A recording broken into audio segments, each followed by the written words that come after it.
Which brings me to Fort Hood. You were recently visiting Yeah. Fort Hood. You used to be the commanding general there. How the hell did that happen? Yeah.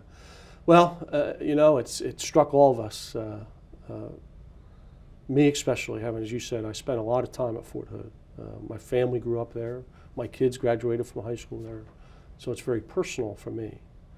I would just tell you is we have, what we have, let me just talk about how we have to move forward. And this is a very difficult problem for all the military.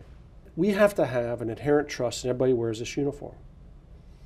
Whether I know a person, I know if he's wearing this uniform or an Army combat uniform, I can trust that person fully to protect me to death.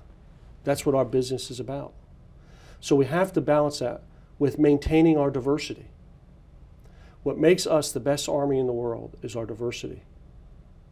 That we welcome all people into our services. That's what the United States is about. That's what our Army is about, that's what our Navy is about, that's what our Marine Corps is about. So we have to decide how we can best do that, and that's what we got to figure out.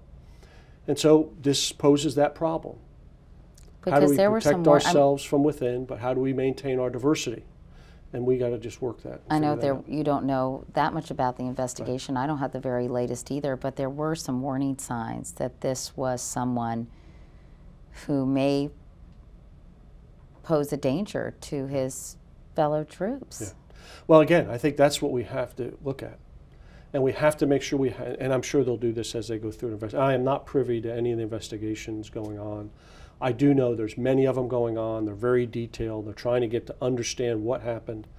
And the issue becomes, once we understand it, how do we correct it so it doesn't happen again? And I think that's what we have to wait and see and work through.